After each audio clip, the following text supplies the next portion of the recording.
सुका आसुची के लिए आपको बेस्ट स्टेट एक्टर का अवार्ड मिला। बेस्ट अगर बोलूंगा तो हाँ, बहुत कुछ मिला है। अभी आपकी एक लेटेस्ट मूवी आई है सर, जिसका नाम था अफा। कोई भी मूवीज में सबसे बेहतरीन किरदार जिसको आप समझते कि ये मेरा सबसे बेस्ट रोल था, अफा दिया है। उस मूवी में असली में रोए थे?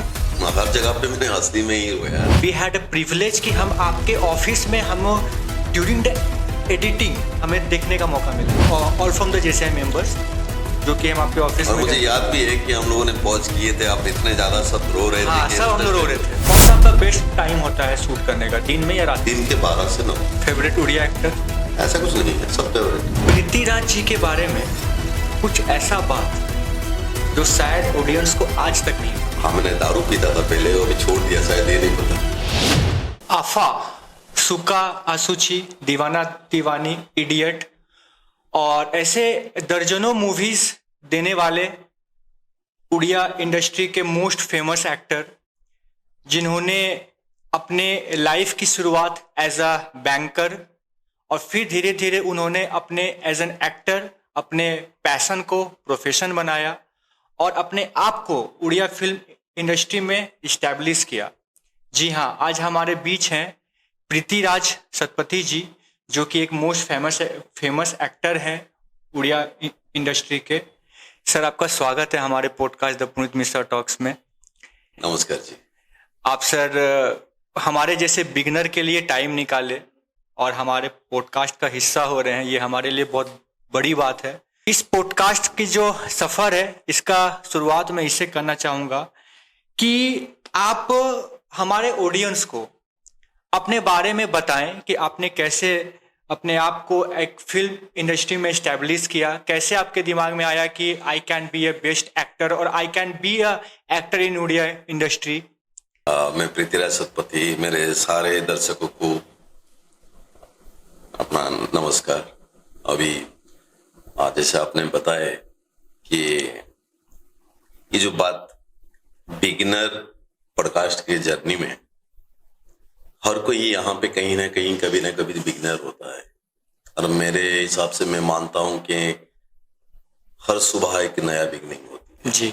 सो जिस दिन आप मान लिए कि मैं बहुत तगड़ा हो गया हूँ और मैं बहुत बड़ा हो गया हूँ, मैं उस दिन आप मान लो कि उस दिन से फिर आपका डाउनफॉल शुरू हो जाता है। Agree with you. तो मुझे अच्छा लगता है कि जहां पे मुझे सुकून मिलता है, जहां पे मुझे खुशी मिलता है, मैं वहां बैठ जाता हूँ थोड़ा टाइम, चाहे वो पहला एपिसोड हो और चाहे 100 एपिसोड। और दूसरी एंगल से अगर आप देखेंगे तो it is good to be a part और पहले का जो एपिसोड्स है उसका हिस्सा बनूं। इट इज गुड बिकॉज जो बन चुके हैं वो तो बन चुके हैं जी सर, तो उनके साथ और क्या चलना। जी। बाकी जो सवाल आपका था, ये जो मेरा करियर शुरू हुआ फिल्म एक्टर बनने का करियर, तो ये कहीं ना कहीं एक ब्लेसिंग है कि अपॉर्चुनिटी मुझे मिला, जिसका ख्वाब शायद मैंने कभी देखा नहीं था, या फिर अगर बचपन में या पिछले जन्म में कभी देखा, अभी मुझे याद नहीं है। लेकिन एक चीज मुझे याद है कि मेरी मम्मी की जो इच्छा थी, मेरी मम्मी की विश थी, उसका ब्लेसिंग था कि मेरा बेटा हीरो बनेगा। अच्छा। तो शायद उस वजह से I am fortunate enough to got this chance. तो जब मैं बैंक में था, मुझे कुछ मौका मिला यहाँ पे काम करने के लिए, तो then I grab that opportunity और मुझे लगा कि मैं बहुत कुछ कर सकता हूँ, किया भी। और फिर एक जगह आया जहाँ पे थोड़ा इनबैलेंस हुआ, मतलब बैंकिंग प्रोफेशन में मैनेज करने में प्रॉब्लम हुआ, एक्टिंग में टाइम मैनेज करना थोड़ा दिक्कत हुआ, तो फिर पूरा शिफ्ट हो गया एक्टिंग में। फिर एक्टिंग करने के बाद आ ही गया हूँ, तो थोड़ा उसको प्रोफेशन भी कर लिया, प्रोड्यूसर बन गया। वाह। सब बिगेस्ट चैलेंज, मतलब जब आप ये सोचे, आपके दिमाग में आया कि एक्टिंग में अपने लक को आजमाया जाए, तो उस टाइम में कोई ऐसा बिगेस्ट चैलेंज जो आपको फेस करना पड़ा टू स्टार्ट और टू एज अ बिगनर, कि जब आपने अपने करियर को स्टार्ट किया तो कोई एक ऐसा बिगेस्ट चैलेंज जो आपको फेस करना पड़ा और आपको लगा कि नहीं, ये फील्ड को मैं चुना लेकिन ये this is not a easy thing? इसका जवाब मैंने बहुत से जगह पे बहुत लोगों को मैंने दिया है, लेकिन पता नहीं आज मुझे क्यों ऐसा लग रहा है कि शायद ऐसा कुछ चैलेंज आया ही नहीं। क्योंकि जब भी कभी चैलेंज आया, कहीं ना कहीं से एक इनविजिबल हैंड, थर्ड हैंड कहीं से आया कि नहीं, मैं हूं तेरे साथ, चलते रहे। जैसे कि आप कभी कभी लगता है ना, सुबह आपको थोड़ा खुशी लगता है, अचानक से फिर दोपहर को आपको डाउन लगते हैं, लो फील करते हैं। हाँ. तो ऐसे चलता रहता है, पॉजिटिव होता है, कुछ नेगेटिव होता है, यही तो होता है। उसी सबसे चलता रहा, लेकिन इतना बड़ा कहीं चैलेंज नहीं आया। 2-3 जगह पे थोड़ा सा हुआ था जहां पे मैंने सोचा कि यार ये प्रोफेशन छोड़ देता हूं मैं। That is just because of the ambience, जिस तरीके से हम लोग काम करते हैं। क्योंकि कभी आप जाके दोपहर में कड़ी धूप में बाहर खड़े हैं, वहां पे शॉट दे रहे हैं, वहां पे लोग हैं, भीड़ है, धूल है और स्वेटिंग हो रहा है, आपको फिर भी करना पड़ता है। या फिर ठंडे दिन में जाके आपको ऐसा होता है, विंटर में मिडनाइट को जाके आपको नहाना भी होता है, तो वहां पे तकलीफ होती है। तो ऐसे बहुत से जगह आता है जहाँ पे कुछ प्रोटेक्शन या कुछ प्रिकॉशन या फिर कुछ सही मायने में अगर बोले तो उसके लिए ख्याल रखना चाहिए, जो रखने के लिए यहाँ पे उड़ीसा इंडस्ट्री में इतना कुछ मिलता नहीं है, फिर भी आपको काम करना पड़ता है। ये कभी कभी ऐसा होता है कि बिना गोली में का ही आपको बंदूक थमा दिया जाता है और आपको जरूरत पड़ने पर आपको मुंह से ही आवाज निकालनी पड़ती है, तो वो करना पड़ता है कभी कभी। तो वहां पे तकलीफ होती है। फिर थोड़ा सा रेस्ट करते हैं, फिर सोचते हैं चलो कोई नहीं। सर, सुका आसुची के लिए आपको बेस्ट स्टेट एक्टर का अवार्ड मिला, लेकिन आपके लिए कोई ऐसा मेमोरेबल रोल जो आपके लिए एक यादगार रोल बन गया? नहीं, अभी तक का बेस्ट अगर बोलूंगा तो हाँ, बहुत कुछ मिला है। सुका आसुची में भी बहुत से कैमरे के आगे, कैमरे के पीछे बहुत से इंटरेस्टिंग चैप्टर है। वो बहुत ही प्यारा कैरेक्टर था मेरा, जिसके लिए मुझे स्टेट अवार्ड भी मिला। शुक्रगुजार हूँ मेरे डायरेक्टर प्रोड्यूसर जो पिंकू भाई है, संजय पटनायक जी हैं, उनके लिए। वहां पे एक चीज मैंने देखा, तब उससे पहले मैंने जितना कैरेक्टर मैंने किया है,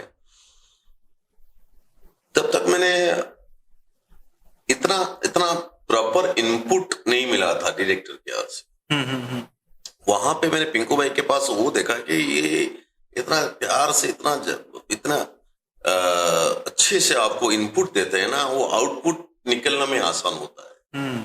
एक्टर जो होता है ना, वो एक मिरर की तरह होता है। आप उसके ऊपर जो भी लाइट मारोगे वही लाइट, जैसे जितना पावर का लाइट मारोगे उतना पावर का आउटपुट निकलेगा।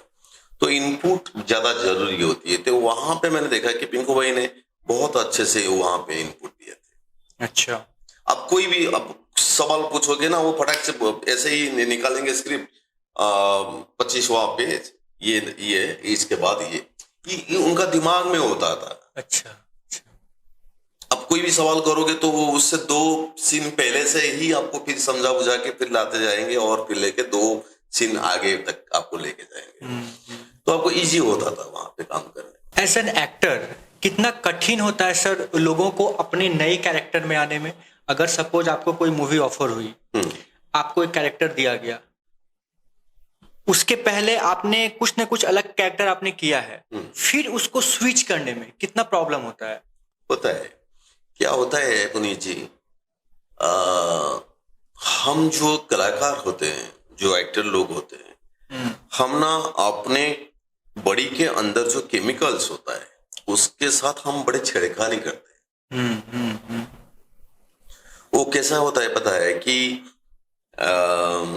आप हंस रहे हैं रास्ते में हंस रहा हूँ, अचानक फिर बोल देते हैं कि यार अभी रो, फिर रोना पड़ता है। कोई आया सामने से, आप एस्ट्रोनिस्ट हो तो चौंक के देखना पड़ता है, यार आप आ गए भाई। तो ये जो होता है ना, दिन भर हम अपने केमिकल्स के साथ ना छेड़खानी करते हैं। हास्य रस है, गुस्सा वाला रस है, चौंकने वाला रस है, जो नव रस होता है वो नव रस के साथ। तो इसको एक कोई भी किरदार हम करते हैं ना, वो करते करते कुछ दिन के बाद वो मोनोटोनस हो जाता है, एक जगह पे सेटल हो जाता है। फिर जब एक फिल्म खत्म होता है, या फिर जैसे आपने जो सवाल किए थे कि नए कैरेक्टर में जाने के लिए जो ट्रांजिशन होता है, तो आपको वहां पे थोड़ा सेटल करना पड़ता है। वो सेटल करने के लिए थोड़ा सा आपको वक्त देना पड़ेगा, और वो वक्त में जाके आपने अगर पढ़े होंगे, बहुत से एक्टर है ऐसे भी। आप देखिए बाहुबली के बाद प्रभास को 6 महीने के लिए जो वो लंदन गया था, और वहां पे साइकोलॉजिस्ट का उनको जरूरत पड़ा, ट्रीटमेंट लिए थे वो। अच्छा। क्योंकि नहीं तो फिर वो जितना बड़ा हिट हुआ था और उसको लग रहा था कि मैं बाहुबली हूँ, ऐसा भी चलेगा हमेशा, बाहुबली बाहुबली। तो वो किरदार से निकलने के लिए कभी कभी टाइम लगता है, और कुछ टेक्निक्स है, कुछ मेडिसिन है, कुछ प्रैक्टिसेस है, उसको करना जरूरी होता है। मतलब बेसिकली हम लोग जो टीवी में देखते हैं किसी एक्टर को डिफरेंट रोल्स करते हुए, वो उस समय किस दौर से गुजर रहा होता है ये हमें समझ में नहीं आता। This is very difficult, this is really very difficult. कभी कभी मैं अपना बात बता रहा हूँ कि एक दिन शूट चल रहा है और मेरे बेटे को बहुत तेज बुखार है, और उसका मम्मी बार बार फोन कर रही है। अच्छा।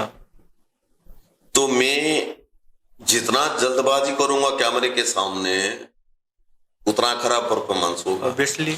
तो अभी या तो मुझे शूट बंद करना पड़ेगा, या तो मुझे फोन बंद करना पड़ेगा। फोन बंद कर नहीं सकते हैं बिकॉज मेरा बच्चा बीमार है। हाँ, लेकिन मैंने वही किया। अच्छा, कमिटमेंट टुवर्ड्स योर वर्क को प्रायोरिटी में लिया, क्योंकि खत्म करना है, एक लोकेशन है, कमिटमेंट है। तो वहां पे मैंने अपना मोबाइल स्विच ऑफ किया, फिर उसके बाद घर पहुंचा तो केयर लिया, सॉरी भी बोला। तो कभी कभी सामने वाले समझते हैं, कभी कभी समझ भी नहीं पाते हैं, फिर छोड़ दो।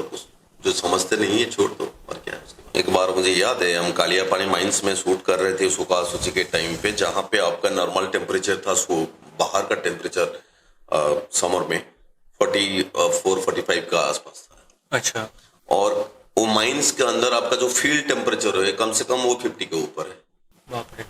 तो 50 के ऊपर के टेम्परेचर में जाके वहां पे रिफ्लेक्टर्स, लाइट्स वगैरह लगा के, मेकअप लगा के, सारे कुछ करके कुछ अलग किरदार आप कर रहे हो, और वो जो टेम्परेचर है एक्चुअली में आप अंदर से वो आपको तोड़ रहा है, फिर भी आप खड़े हो, आप कर रहे हो। वहां पे मुझे अपना बेस्ट देना है, बेस्ट भी देना है। अभी आपकी एक लेटेस्ट मूवी आई है सर, उसके बारे में मैं जो भी बोलूँ कम ही हो, बिकॉज मैंने वो मूवी को देखा है। हम पूरे परिवार प्लस हमारी जो JCI फैमिली है, BNI फैमिली है, बहुत सारे ऐसे सोशल प्लेटफॉर्म्स हैं जो, या फिर बिजनेस प्लेटफॉर्म है जो, जिन्होंने पूरे मूवीज थिएटर को बुक करके उस मूवी को देखा है। उस मूवी के बारे में सर आप बताइए, जिसका नाम था आफा, जो कि बेसिकली एक ऑर्गन डोनेशन के ऊपर बेस्ड था, सोशल कॉज के ऊपर बेस्ड था। अचानक आपके दिमाग में आफा जैसा एक रिलेवेंट मूवी, जो कि सोसाइटी को बहुत कुछ मैसेज दे करके गया, लोग इससे बहुत ज्यादा हार्टली कनेक्ट हो पाए। मेरे जैसा लोग जो कि बहुत, आई एम टू इमोशनल, हम जैसे लोग उस मूवी को देखते हुए बहुत रोए, मतलब from the beginning to end हम रोते ही रहे। उस मूवी को हम इतना इमोशनली कनेक्ट कर पाए। इस स्टोरी के बारे में आप लोगों को बताइए कि आखिर वो दिमाग में आपका कैसे आया सर? मेरा एक चाहत थी कि जिंदगी में एक ऐसा कुछ बनाऊं जो पूरा सुनहरे अक्षर में लिखा जाए। एक बार मैंने एक देखा, 16 साल की बच्ची ने वहां पे अर्गान डोनेट किए। तो मैंने उनका फैमिली की जो हालत है उसको भी देखा, और एक 70 साल का आदमी, उन्होंने भी अर्गान डोनेट किए थे, तो उसको भी मैंने देखा। तो उससे मैं इंस्पायर हुआ कि यार सच्ची में अर्गान डोनेट करनी चाहिए। तो फिर मैंने कुछ पढ़ाई की उसके ऊपर, क्योंकि कुछ शास्त्र में, कुछ धर्म में हमारा शरीर को जलाया जाता है, कहीं में दबाया जाता है। कुछ जगह ऐसा भी है जहां पे नदी में भी बहाया जाता है। तो ये जलाना, दबाना या बहाना, ये जाता कहाँ है? अल्टीमेटली जाता कहाँ है? क्यों करते हैं? ये सारे सवाल का जवाब ढूंढने के लिए मुझे काफी टाइम लगा, और उसके बीच में मुझे एक चीज लगा कि ये जो भी होता है ये तो शरीर को आत्मा छोड़ने के बाद होता है। एग्जैक्टली। तो इसका क्या यूज होता है कि यूजलेस होता है, उसका कोई परिणाम नहीं, हमको पता नहीं चलता। लेकिन ये जो 16 साल की बच्ची थी और जो 70 साल के जो आदमी थे, ये जो कर गए, ये तो कुछ छू गया मुझे। तो वो छूने के बाद फिर मैंने सोचा कि यार मैं भी ऑर्गन डोनेट करूंगा। फिर मैं जब ऑर्गन डोनेट किया तो मुझे लगा कि यार मैंने तो कर दिया, लेकिन ये बात अगर मैं फिल्म मेकर हूं तो ये लोगों तक पहुंचनी चाहिए। तो फिर मैंने कुछ लोगों से बातचीत की, तो बहुत से सोच विचार आई। कुछ लोगों के दिमाग में ये आया कि नहीं, हमको ऐसा नहीं करना चाहिए, वैसा नहीं करना चाहिए, हमको पता नहीं कहाँ ऑर्गन जाता है, कहाँ क्या होता है, क्या नहीं। फिर मैंने शास्त्र खोला, तो शास्त्र में जहां पे लिखा गया है कि महर्षि दधीची ने भी ये पहले किए हैं, और भी 2-4 नाम है ऐसे जो किए हैं। उनमें से एक नाम भी है रावण के। रावण जी भी ऐसे किए थे, लेकिन रावण को फिर वापस दिया गया था। अच्छा। उनका अंग उनको वापस दिया गया था। शिव जी ने उनको वापस दे दिए थे। तो इसलिए उनका नाम वहां पे रजिस्टर नहीं है। सर, आप उस मूवी में असली में रोए थे लास्ट का? ऐसा हर जगह पे मैंने असली में ही रोया। मतलब मैंने नहीं, हर कोई, मतलब कोई जितने भी, मतलब वहां पे रोने वधोने वाला जो भी सीक्वेंस आपको है, आपको सब असली में मिलेंगे। और बहुत टाइम तक रोते थे। एज एन ऑडियंस, खत्म होने के बाद भी, शूट खत्म होने के बाद भी काफी टाइम तक रोते थे। और उस टाइम पे आफा का जरूरत पड़ता था कि चलो आफा कर देता हूँ, अब तो निकल आ बाहर से। नहीं, एज एन ऑडियंस हम लोग मूवी को from the beginning to end, एक एक सीन, एक एक मैसेज, एक एक इमोशन कनेक्शंस हम लोगों ने फील किया। मतलब not a single person who were not crying at that moment, literally I am saying. और सर, हम वी हैड अ प्रिविलेज कि हम आपके ऑफिस में, हम ड्यूरिंग द एडिटिंग हमें देखने का मौका मिला था।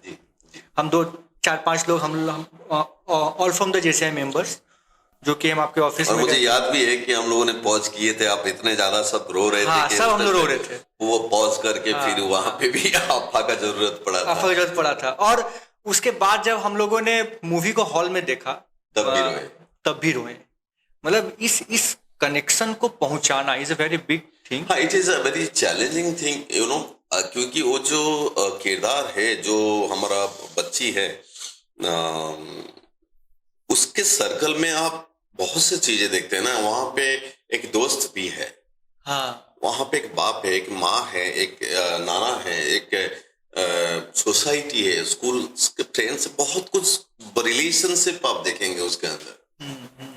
वो सब इमोशंस भरा पड़ा हुआ है, तो आप कहीं से छूट नहीं पाओगे। आप एक मामा हो, आप एक पिता हो, आप एक बेटा भी हो, आप एक पति भी हो। वही तो प्यार है, वही तो प्यार है। सही बात है। उसी के लिए तो हम इतना काम कर रहे हैं, उसी के लिए तो झगड़ रहे हैं, उसी के लिए तो भाग रहे हैं दिन रात। तो आप छूटोगे कहाँ? छूटोगे? वो मूवी ऐसा बांध के जोड़ के रखा हुआ है, आप छूट नहीं पाओगे। और वो मूवी आपको एक, मैं अगर बोलूंगा, एक ग्रंथ है। It's a blend of modern medical science and ancient culture.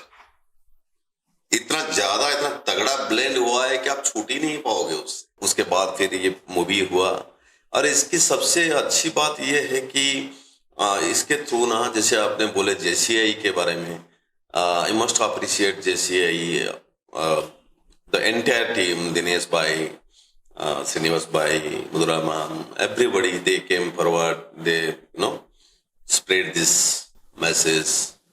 And Rotary, Nidadri, they came forward. उन्होंने आपने तो इसको एक रिलीज के टाइम पे ऑर्गन डोनेट के ऊपर रोटरी काम कर रहे थे, तो वो लोगों ने भी बहुत सपोर्ट दिए. बहुत सारे स्कूल्स है, मदर स्कूल है, ट्रिपल ए, वेंकटेश्वर स्कूल है, DAV है, आपके नालको भी हमको बहुत सपोर्ट दिया. सैनिक स्कूल इटसेल्फ तो था ही, जहाँ पे आपकी पूरी शूटिंग हुई है. और बहुत से संस्था है, BBB जो आपका चैप्टर है, बिजनेस बाय ब्राह्मीण्स, वो लोग भी आए. जी. और BNI भी वहां पे थे. तो बहुत से लोग यहाँ पे सब जुड़ गए ऑटोमेटिकली. एंड उसके बाद एंड रिजल्ट क्या होता है, 2 अच्छा रिजल्ट अभी तक जो मिला है. एक अच्छा रिजल्ट है कि गवर्नमेंट फिर सामने आ गए, अच्छा, मदद देने के लिए. अच्छा. तो उनका जो स्क्रूटिनाइजिंग कमेटी था, तो उन लोगों ने देखे कि नहीं यार, इसको टैक्स फ्री होना चाहिए, ये ऐसा जबरदस्त फिल्म है, तो उसको आफा को टैक्स फ्री किया गया. वो एक है बड़ी बात. और उसके बाद अभी तक JCI के मदद से, JCI is organizing is a huge campaign on this, and अभी तक 30 मैंने ऑर्गन डोनेट हुआ है, 30 लोगों ने अपना ऑर्गन डोनेट किए हुए. और अभी आगे बहुत कुछ होने वाला है जी.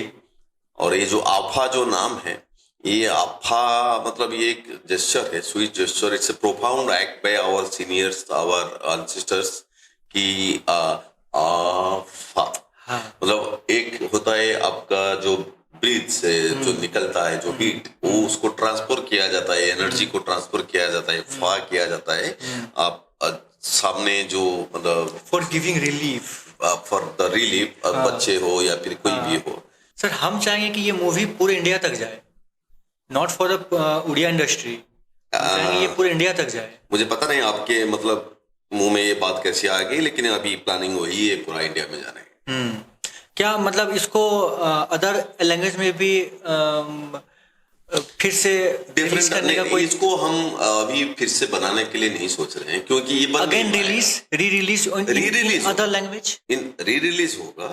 मैं गारंटी के साथ ये बोल सकता हूँ कि ये मूवी को अगर कोई दोबारा बनाने की कोशिश भी करेगा, नहीं बन पाएगा. वो कनेक्शन सर एक बार होता है, मतलब कोई एक मूवी आपको वो छाप छोड़कर तो वो एक बार ही होता है. एक बार ही होता है. देखिए, एक गाना एक बार बना, रमेश सिप्पी ने बहुत से मूवी बनाए, लेकिन शोले एक बार बना. हम उड़ीसा में रह रहे हैं तो वी नो उड़िया, हम उड़िया बोलते हैं, समझते हैं, तो वी कैन रिलेट. लेकिन बहुत ऐसे लोग हैं जो आउट ऑफ द उड़ीसा, जिनके तक ये मूवीज हिंदी में हो, लेकिन वो मूवी में भी जैसे कि वो डॉक्टर जो थे, वो डॉक्टर ननोड़िया का कैरेक्टर थे. और आप सैनिक स्कूल है तो वहां पे भी हिंदी में भी बात किए. हाँ, हिंदी में भी बात हुआ है. तो हिंदी इंग्लिश बहुत से है, हिंदी इंग्लिश और उड़िया मिला के है. तो अगर डब करेंगे तो बहुत कम, थोड़ा सा कम काम में काम हो जाएगा.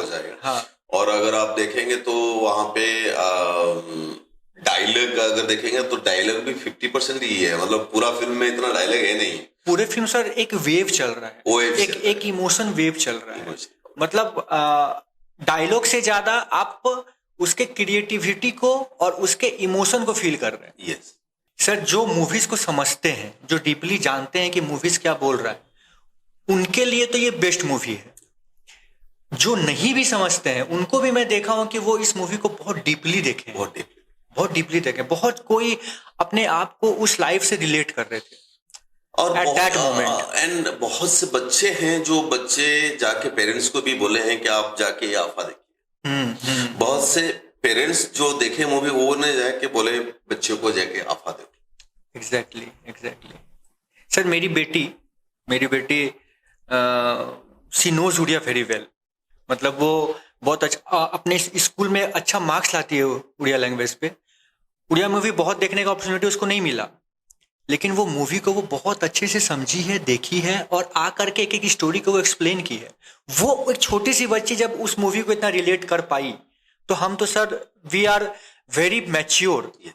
लेकिन आपके लिए आफा इज अ बेस्ट मूवी, और मेरे लिए अगर आप एज एन ऑडियंस अगर आप हमसे पूछेंगे तो आपका सारा मूवी हमें पसंद है, लेकिन आफा में जो आपका रोल था वो हमें सबसे बेस्ट लगा। आफा में मेरा जो किरदार है, या फिर नैना मैम का भी किरदार बहुत अच्छा था, वो जो बच्ची सर वो थी। जो मतलब वो आफा में आप देखेंगे बिल्कुल छोटे से छोटे किरदार भी जिनका है सबने बहुत अच्छा काम किया। लेकिन मेरा जो किरदार है वो थोड़ा वो बहुत बैलेंस्ड कैरेक्टर। बैलेंस का है, मतलब आपको बहुत टूटना भी नहीं है, हाँ। और आपको संभल के भी रहना है, और आपको अपने इमोशन के साथ खेलना भी है। मतलब एक बेटी का रोल कर रहा है, हाँ, एक ग्रांडपा का रोल कर रहा है, मदर का रोल कर रहा है। लेकिन यहाँ पे मेरा जो किरदार है वो एक फादर का रोल कर रहा है, वो एक बेटे का रोल भी है और एक हस्बैंड भी है, और उसका सोशल मतलब कर्म भी है, वो भी करना है, ऑफिस भी जाना है, ये भी करना है। वो बोल नहीं पाता है, अपना पेन जो है वो बोल भी नहीं पाता है, और लेकिन दिखा रहा है कि मैं स्ट्रॉन्ग, अंदर से वो ज्यादा ही टूटा हुआ है। आपके लाइफ का सबसे फेवरेट किरदार मतलब कौन सा है? मेरे एक्टिंग किया हुआ? हाँ, कोई भी मूवीज में सबसे बेहतरीन किरदार जिसको आप समझते कि ये मेरा सबसे बेस्ट रोल था, इसमें मैंने अपना बेस्ट दिया है। आफा दिया है, बेस्ट दिया है मैंने आफा में। सबसे फेवरेट किरदार। पर्सनल और प्रोफेशनल कमिटमेंट्स। पर्सनल लाइफ में आपके ऊपर फैमिली रिस्पॉन्सिबिलिटी होती है। प्रोफेशनल लाइफ में आप एक पब्लिक फिगर हैं जिसको मेंटेन करना इज वेरी डिफिकल्ट, जहाँ पे अपने ऑरा को मेंटेन करना, डाउन टू अर्थ रहना, लोगों के साथ 1 to 1 बने रहना, इस चीज को मैनेज करना कितना कठिन है? ये बिल्कुल कठिन है, बिल्कुल कठिन है, क्योंकि आप चाहते हैं कि आप सारे चीजों को सही से मेंटेन करें। मैं नहीं चाहता कि प्रोफेशनल फील्ड में कहीं पे मेरे वजह से कोई दिक्कत हो या फिर कोई चूक रह जाए। मैं नहीं चाहता कि मेरे फैमिली लाइफ में भी कहीं पे तकलीफ हो, या फिर मेरे रिश्ते, कोई भी रिश्ता जो है, मैं एक मामा हूँ, एक ताऊ हूँ, जो भी हूँ, बेटा हूँ, तो वो सारा किरदार जो है उसको भी निभाना चाहता हूँ, और सबसे लेकिन हो नहीं पाता है। इसलिए मैंने कुछ ही दिन पहले मैंने ये तय किया कि यार ये बहुत हो गया है, इसको संभालना, उसको संभालना, ये संभालते संभालते मैं खुद को भूल गया। अभी क्या कर रहा हूं मैं, मुझे ये सीख मिला कि यार किसी को संभालो मत, खुद को संभालो। एक याद आ गया एक छोटा सा स्टोरी। एक बेटे ने जाके माँ को पूछा कि माँ तुझे कैसी बहू चाहिए, तो माँ ने बोली कि मुझे मेरा बेटा परफेक्ट चाहिए। Okay.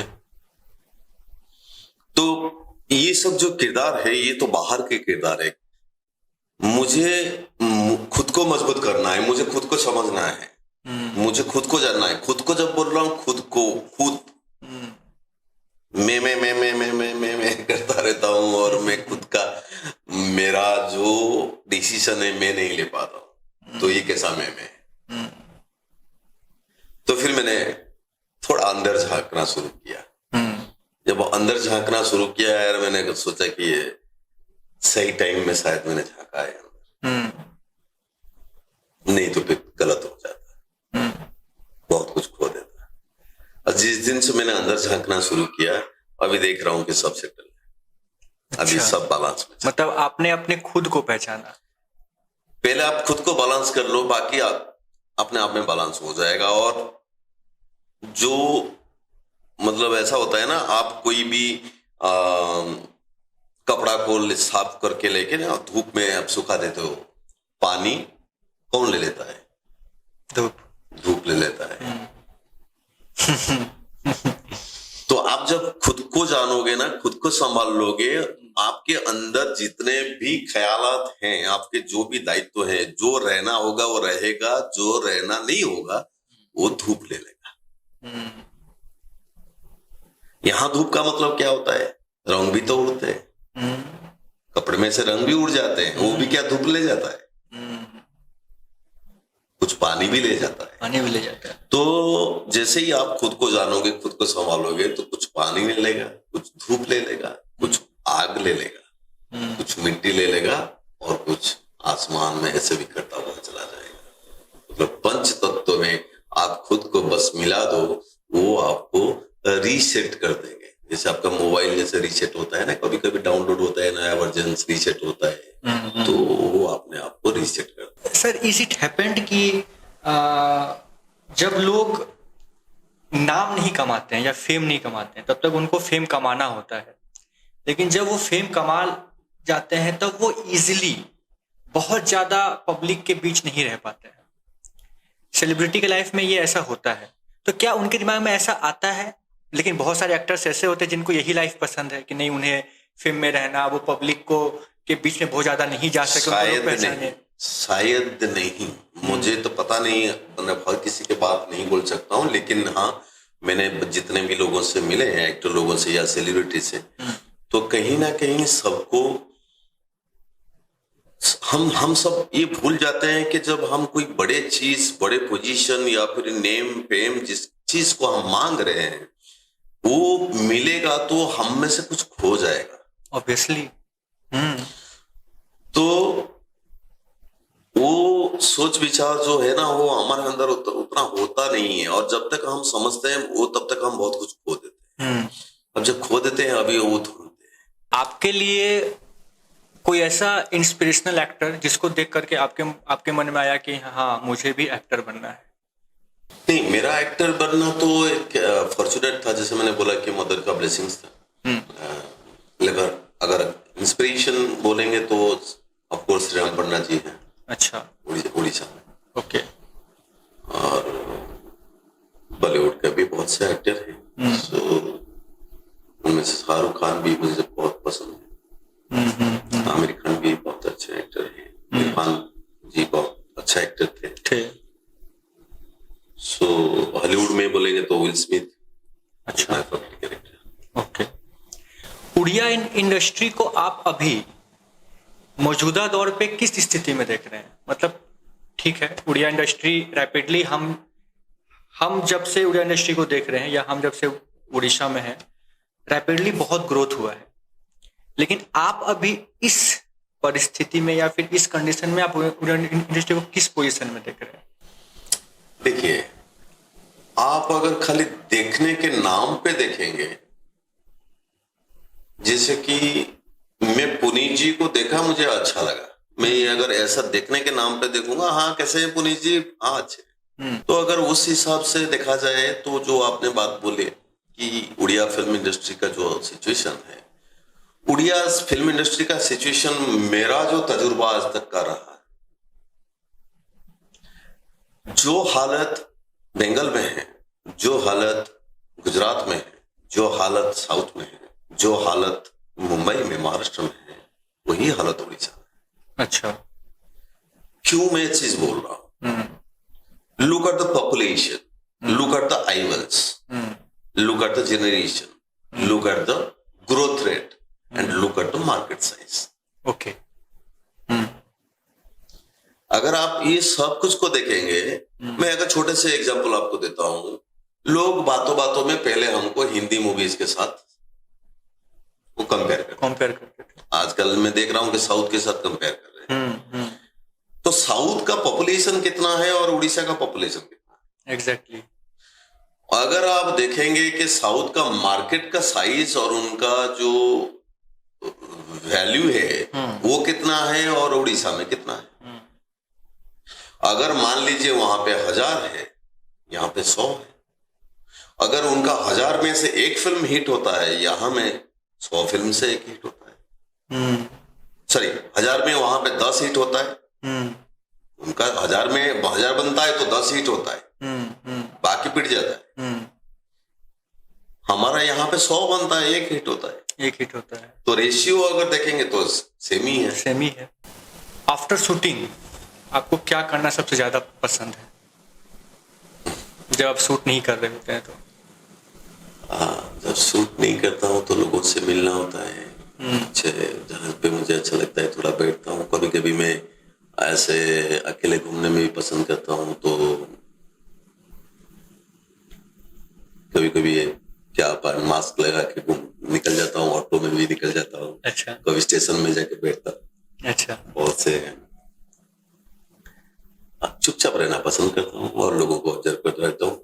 Not only people but also ये एम्बियंस, कैसे क्या माहौल क्या चल रहा है क्या नहीं चल रहा है, चुपचाप देखता रहता हूँ, अच्छा लगता है। सर अगर मूवी लाइफ का बात अगर नहीं करें, आपके पर्सनल लाइफ का बात करें, कोई ऐसा प्रॉब्लम जिससे आपको गुजरना पड़ा हो आपके लाइफ में, जो आपको लाइफ में एक बहुत लो फील कराया, मतलब आपको लगा कि this is a time when I am feeling so depressed. आज के तारीख में वो जो लो मोमेंट्स मैंने देखे हैं, मुझे लगता है वो लो मोमेंट्स नहीं था। आज के तारीख में मुझे लगता है कि वो मुझे कुछ सिखा रहा था, मुझे कुछ बनने के लिए बोल रहा था। जैसे क्या होता है ना, कोई माँ या बाप जाके बच्चे को स्कूल के टाइम में उठाता है कि बेटा उठ जा, सुबह हो गया, उठ जा, चल बेटा उठ जा, स्कूल जाना है। कल के माँ निकल जाती है फिर अपने चाय बनाने के लिए या घर का कोई दूसरा काम करने के लिए, अभी भी बच्चा सोया हुआ होता है, तो बच्चे को फिर उठाने के लिए माँ उठा नहीं, चल उठ, स्कूल का टाइम हो गया। तो थोड़ा सा आवाज भारी करती है, फिर काम पे निकल जाती है, फिर भी बच्चा सोया हुआ है, अभी माँ क्या करती है, उठ, चल, एक थप्पड़ लगा और के थोड़ा सा पैनिक होती है। तो जिंदगी वही करता है। जिंदगी जब आपको परेशानी में डालता है, जब आपको तकलीफ में डालता है, जब आपको लगता है कि ये तकलीफ है, वो तकलीफ नहीं है, वो कुछ सिखा रहा है, वो कुछ बना रहा है आपको। जैसे लोहार जो बनाता है ना, लोहे को ठोक मार के, तो वैसे जिंदगी आपको बनाता है, कुछ बनना है आपको। और आप जब सुनते नहीं हो अच्छे से, तो वो आपको हिला के जबरदस्ती आपको मार के वो खड़ा करता है कि खड़ा हो जा बेटा। मतलब बेसिकली तो जो सवाल आपने किए थे जो लो टाइम का, आज के तारीख में मुझे लगता है कि वो लो टाइम मेरा नहीं था, वो आपका लर्निंग पीरियड था, वो मेरा लर्निंग पीरियड था। सर आपने दोस्ती, दीवाना, इडियट जैसे मूवीज में नेगेटिव किरदार निभाया, लेकिन आपके लिए कौन सा ऐसा नेगेटिव किरदार जो बहुत अच्छा साबित हुआ? शायद अभी तक बिल्कुल ऐसा कोई मौका मिला ही नहीं, क्योंकि ऐसे तो मैं नेगेटिव करता नहीं हूँ। एंटी हीरो में मैंने एक सीरियल से शुरू किया था, तो मैंने किया है, अपना बेस्ट देने की कोशिश की है, लेकिन मुझे नहीं लगता कि मैं वो पूरा का पूरा एंटी में मैंने खुद को एक्सप्लोर कर पाया, वो मौका नहीं मिला। जैसे कि मैंने बोला कि आफा में मैंने पॉजिटिव को एक्सप्लोर किया, ऐसे नेगेटिव को नहीं किया है। अच्छा, मतलब बेसिकली आपके लिए पॉजिटिव किरदार आपका एक अहम अभी तक रहा है, लेकिन ऐसा नहीं है कि मैं आंटी में नहीं करूंगा, आंटी भी उस तरह का आंटी होना चाहिए। क्या है कि लोगों को राम अगर राम बनेंगे तो रावण को मार के राम बनेंगे ना। वो कोई रास्ते चलते कोई बुढ़ा आदमी 90-100 साल का कोई, उसको मार के तो राम मतलब राम नहीं बने। नहीं। तो यहाँ पे जो हीरो जो कंसेप्ट है वो खाली मारता रहता है, मतलब वो तगड़ा जो एंटी कैरेक्टर है, वो एंटी क्यों है, वो भी तो रावण होना चाहिए। वैसा किरदार वो बनाते नहीं है, पता नहीं है क्यों नहीं बनाते, और इसलिए मैंने मना भी कर दिया क्या नहीं करूंगा करके, क्योंकि वो किरदार में आज तक कर रहा था ठीक है, लेकिन आजकल मैं बोल रहा हूँ कि नहीं। अच्छा, अगर आंटी सही लगा बिल्कुल करूंगा, मतलब इतना तगड़ा होना चाहिए भाई, एक्सप्लोर करो। तो सर मतलब you are also producer as well as actor, तो आपके लिए अच्छा मतलब सबसे ज्यादा मजा क्या करके आता है, एज अ प्रोड्यूसर और as an actor? Obviously actor, क्योंकि प्रोड्यूसर बनोगे तो वो तो हमेशा वो ना हीटर के ऊपर आप बैठे हो, तो वो अलग है, उसका भी मजा अलग है। लेकिन अगर दोनों में से चुनना पड़ेगा तो ऑब्वियसली एक्टर, क्योंकि प्रोड्यूसर जो होता है वो एक्टिंग नहीं कर सकता, और एक्टिंग करने का जो मजा है वो अलग है, क्योंकि आप कोई अलग किरदार जी रहे हो, अलग कुछ कर रहे हो। So I am an actor. Prithviraj ji के बारे में कुछ ऐसा बात जो शायद ऑडियंस को आज तक नहीं पता। हाँ, मैंने दारू पीता था पहले, अभी छोड़ दिया, शायद ये नहीं पता है। अच्छा क्यों छोड़ दिए?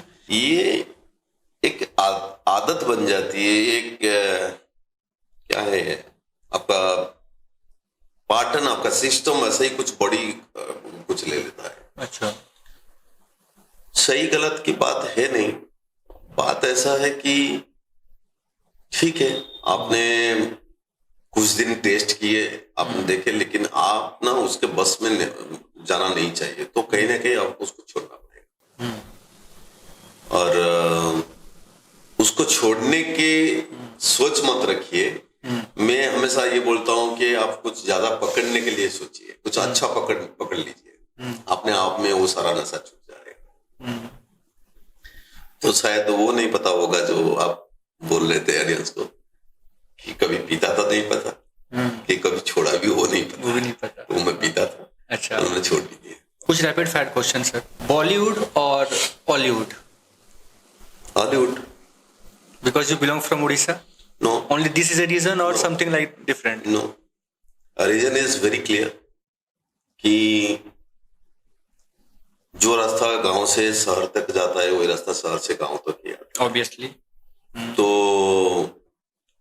बड़े, मैंने जितने भी देखे हैं कोई भी फील्ड में, जो भी गए हैं बाहर, वो सब वापस आए। सर आपको मतलब कौन सा आपका बेस्ट टाइम होता है शूट करने का, दिन में या रात में? मेरा बेस्ट टाइम होता है एक्चुअली दिन का 12 बजे से लेकर रात के 9 बजे तक।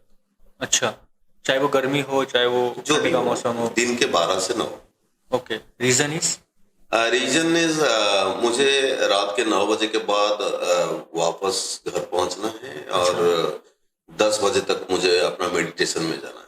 ओके, वो आपका रोज का है। अच्छा, तो वो मेडिटेशन में जाना, तो वो टाइम हो जाता है, तो मेरा थोड़ा दिमाग इधर उधर हो जाता है कि अच्छा। मेरा टाइम हो गया भाई, मेडिटेशन का टाइम हो गया। अच्छा, और सुबह का क्या होता है, सुबह मुझे थोड़ा बाहर घूमने का होता है, मतलब पार्क में जाने का Morning होता walk। है, या मॉर्निंग वॉक, या फिर कुछ भी, मतलब वर्कआउट जो भी है। फिर थोड़ा सा मतलब हड़बड़ी नहीं चाहिए मुझे। ओके। Favourite actor? कहाँ पे? आपका फेवरेट एक्टर वो तो बदलता फ्रॉम इंडिया? है, बदलते रहते हैं। अभी? अभी कोई नहीं, अभी कोई नहीं। Favourite Odia actor? ऐसा कुछ नहीं है, सब फेवरेट है। फेवरेट? किसी के नाम पे बोलूंगा फिर कोई और बोलेगा अरे मेरा नाम नहीं लिया, कैंसिल कर देते हैं। ये सबसे बड़ा प्रॉब्लम होता है आप लोगों के लिए। यार छोड़ो, ये देखो भैया, सब अच्छे हैं, सब हाँ, में कुछ ना कुछ गुण है। मतलब खूबियां हैं। आखिर वो एक्टर है तो कुछ तो गुण है, तभी है। तभी तो एक्टर हाँ। है। तो आप मैं अभी बॉम्बे का किसी का नाम लूंगा तो यहाँ पे कोई बुरा मानने वाला है नहीं, लेकिन यहाँ पे किसी का नाम लूंगा तो और 2 लोग कोई बुरा मान जाएगा, तो क्यों नहीं। अच्छा, फेवरेट उड़िया एक्ट्रेस वो तो बोल सकते हैं सर, बाकी एक्ट्रेस बुरा नहीं मानेंगे सर? मैं चुप रहना पसंद करूंगा। अच्छा, इसमें भी हाँ। मतलब ज्यादा सबको लेके चल रहा है? नहीं, फुल पैकेज जो है ना, हाँ। वो नहीं मिला। Full package, fully loaded. अच्छा, मतलब बेसिकली कोई नहीं है? बेसिकली कोई नहीं। क्या पसंद है सर, टी या कॉफी? टी। टी। कॉफी क्यों नहीं? कॉफी तो बहुत मॉडर्न चीज हो गया, आज तो लोग कॉफी ज्यादा पसंद करते हैं, टी से ज्यादा पसंद कॉफी करते हैं। इसीलिए मैं टी पसंद करता हूँ। जब लोग सब कॉफी पसंद करते हैं, मुझे लगता है कि ज्यादा कॉफी कंज्यूम कर रहे हैं, हाँ। तो कम पड़ जाएगा, तो बैलेंस करने के लिए मैं टी पीता हूँ। मतलब शायद इसलिए आप बड़े पॉडकास्ट में नहीं जाके मेरे जैसे छोटे पॉडकास्ट में एग्जैक्टली समझ गए। ये रिलेट किया सर, ये रिलेट किया। सर आप JCI प्लेटफॉर्म में आप एज अ मेंबर ज्वाइन किए, how did you motivate yourself to become a member in JCI? देखिए, क्या मिला आपको JCI से? पहली चीज है कि JCI के बारे में मुझे कुछ पता नहीं। ये आफा फिल्म के बारे में जब मुझे बात करना पड़ा दिनेश जी से और श्रीनिवास भाई से, सो उस टाइम पे शायद आप भी आए थे साथ में जी। तो हम लोग मूवी देखे, JCI को मूवी पसंद आया, आफा, और मुझे आप तीनों पसंद आए। अच्छा। मुझे मुझे जेसीआई के बारे में तब तक पता भी नहीं था। मुझे आप तीनों पसंद आए। फिर उसके बाद मुझे जेसीआई में गेस्ट करके एक बार बुलाया गया था, तो वहां पे मैंने देखा कि जितने भी है, तो जेसीआई का जो कल्चर है, जेसीआई का जो थॉट प्रोसेस है, समाज की और जो उनका सादगी है और जो प्यार है और जो फैमिली है। मुझे याद है उस दिन कुछ वुमेन्स डे सेलिब्रेशन था, और जिस तरीके से आप लोग सेलिब्रेट कर रहे थे वहां पे, कि मुझे लगा ही नहीं कि मैं घर में नहीं हूं। मैं कभी मतलब जितना देर में वहां पे रहा कि मुझे लगा कि यार ये तो मेरा मतलब मैं यहीं पे रुकना चाहता हूँ। तो इतना प्यार था, और वो वैल्यू जो जेसीआई का है इतना ऑनेस्ट है और इतना एस्थेटिक है, होलिस्टिक भी है। और बाद में फिर मेरे को जेसीआई के बारे में समझ में आया कि इतना सारा एंटरप्रेन्योर जो हैं वो कैसे जेसीआई से निकल के आ रहे हैं। तो फिर मुझे लगा कि यार अगर मैं इनमें से एक हो जाऊंगा तो डेफिनेटली, अभी जो बात कर रहे थे आप बॉम्बे या उड़ीसा, तो उड़ीसा में भी रह के हम इतना अच्छा कर सकते हैं कि बॉम्बे भी शायद पीछे पड़ जाए। करेक्ट। या तो फिर साथ साथ चलेंगे। बिल्कुल। आपके कोई अपकमिंग प्रोजेक्ट्स जो लाइनअप है? बिल्कुल है। बिल्कुल। बताना चाहेंगे अभी या फिर नहीं? अभी तो हम पहले से कभी स्टोरी तो सामने लाते नहीं है। हाँ। और नाम भी लाते नहीं है। अच्छा। क्योंकि नाम का भी क्या होता है, कभी कभी नाम भी बदलते हैं। Okay okay. मतलब अभी तो फिलहाल एक टेंटेटिव नाम देके चल रहे हैं, हो सकता है वही टेंटेटिव नाम जो है वो पूरा मजबूत हो जाएगा, वही नाम रहेगा। हो सकता है बदल भी सकता है। अच्छा। लेकिन ये बता सकते हैं कि अभी चल रहा है। अभी ये नहीं, मतलब नेक्स्ट अभी 2 स्क्रिप्ट के ऊपर एक साथ में काम कर रहे हैं। अच्छा। जो एक्टर बनना चाहते हैं, अपने लाइफ में एज एन एक्टर अपने आप को एस्टेब्लिश करना चाहते हैं, बहुत ऐसे हैं जो बहुत उनके लिए ये एक दौर बहुत स्ट्रगलिंग होता है, क्योंकि एक्टिंग का एक पैशन होना और एक्टिंग का मौका मिलना वो तो डिफरेंट थिंग। आप उनको क्या सीख देना चाहेंगे सर? देखिए, यहाँ पे मैं हमेशा बोलता हूँ, जो भी मुझसे अब द कैमरा भी पूछते हैं तो मैं बोलता हूँ कि यार अपने आप को ना एकदम फ्री रखो, क्योंकि जो 20-30 साल पहले हमने जिसको लैंडमार्क बना के यहाँ पे आए थे, या फिर हम जिनको सुन के देख के सीख के आए थे, वो बहुत कुछ बदल गया। पिछले 30 साल में बहुत कुछ बदल गया। मतलब वो एम्बियंस, वो the way of shooting, the everything, we can say the technicalities also, बहुत कुछ बदल गया। क्योंकि उस टाइम पे एक ही एंटरटेनमेंट का जरिया था जो था फिल्म। अभी एंटरटेनमेंट का जरिया बहुत सारे। कुछ नहीं तो पार्क में भी जा सकते, ओपन पार्क भी उस टाइम पे था नहीं 20-30 साल पहले। तो आप जाके कहीं पे भी खट्टी मार सकते हो, आप जाके कहीं पे भी बैठ के डांस कर सकते हो, बहुत सारे ऑप्शंस है। तो अभी हमको सुन रहे हैं और जो हमें पता नहीं है उनके पास कितना साल है, 4 साल है, 5 साल है, 20 साल है, तो वो फ्यूचर में क्या होगा कोई नहीं बता सकता। बहुत कुछ बदलाव हुआ है पिछले 20-30 साल में, और जिस तेजी से आया है आगे और जो 10-15 साल रहेगा, इसका क्या नतीजा होगा ये थोड़ा आकलन करना मुश्किल है। उसका आकलन करना मुश्किल है। तो क्योंकि अभी हमारा जो फाइट अभी मोबाइल पे भी चल रहा है, हम कोरियन से भी फाइट कर रहे हैं, हम जापानीज से भी फाइट कर रहे हैं। फाइट का मतलब क्या होता है? कंपटीशन चल रहा है। तो जहां पे मोबाइल खोलते खोलते आप कोई भी कंटेंट कहीं से कहीं का भी देख रहे हैं और उनका इतना सारा पैसा खर्चा कर रहे हैं, इतना सारा बॉडी बना के ये से कोई प्रैक्टिस कर रहे हैं। मैं एक अच्छा सा यहाँ पे आपको एग्जांपल देना चाहूंगा कि जब हमको तय किया गया था सेल्फ डिफेंस के लिए हमको जूडो कराटे सिखाया जाता था, लेकिन 20 साल बाद जब हम मैदान पे उतरे तो वहां देखे कि कोई चाइनीज हमारे सामने बंदूक लेके खड़ा है। सही बात। तो वो तो फिर वैसे ही बात हो जाएगा कि अभी नौजवानों को हम कुछ बोलेंगे तो फिर 10 साल बाद आके देखेंगे कि यहाँ पे सामने पूरा तोप लेके कोई खड़ा है। तो किसी को लैंडमार्क मत बनाइए और खुद को खुला रखिए, बिंदास रहिए। एक्टर बनने की चाहत से ज्यादा एक्टर बनने की जो स्टेप्स है, बेबी स्टेप्स है, जो प्रैक्टिस है, वो करते रहिए। मतलब अच्छे बोलना, अच्छे सोचना, अच्छे काम करना, बॉडी के केयर लेना, मेंटल लेवल पे थोड़ा केयर लेना, अपना सराउंडिंग का केयर लेना, वो आप करते रहिए। वो जरूरी है अभी के तारीख में, मैं ये बोल सकता हूँ। Sir thank you so much for coming.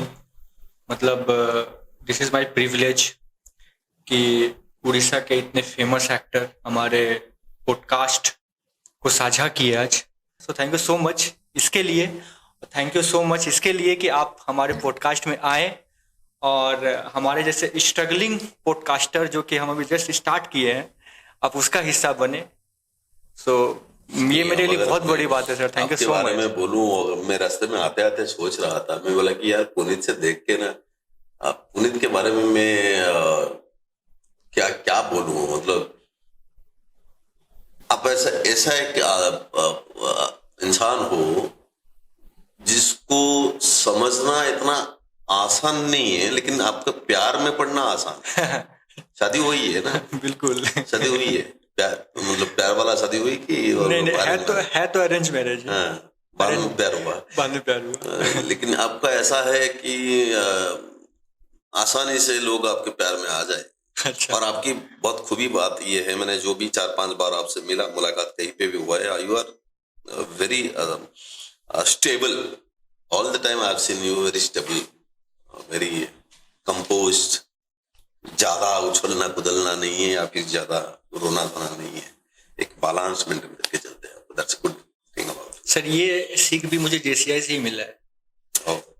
ये स्टेबिलिटी को मेंटेन करना और इमोशन को मेंटेन करना, या फिर ज्यादा उछलना नहीं, अपने आप पे काबू पा के रखना, ये चीजें हम लोगों ने हम ही नहीं, हमारे आप जैसे में जितने भी लोगों को आप देखेंगे इस चीज से वो बहुत मंजे हुए होते हैं। बढ़िया।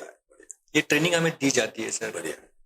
सो ये आपका बड़प्पन है सर। आप मेरे बारे में इतना अच्छा बात बोले, थैंक यू सो मच। मैं इसको कंटिन्यू रखना चाहूंगा, इस बिहेवियर को आगे भी। अरे आप तो बहुत आगे जाओगे, अच्छे अच्छे काम करोगे। और ये जो जेसीआई का जो कल्चर है, वो कल्चर को आप ऐसे ही लेते जाइए, बढ़ाते जाइए।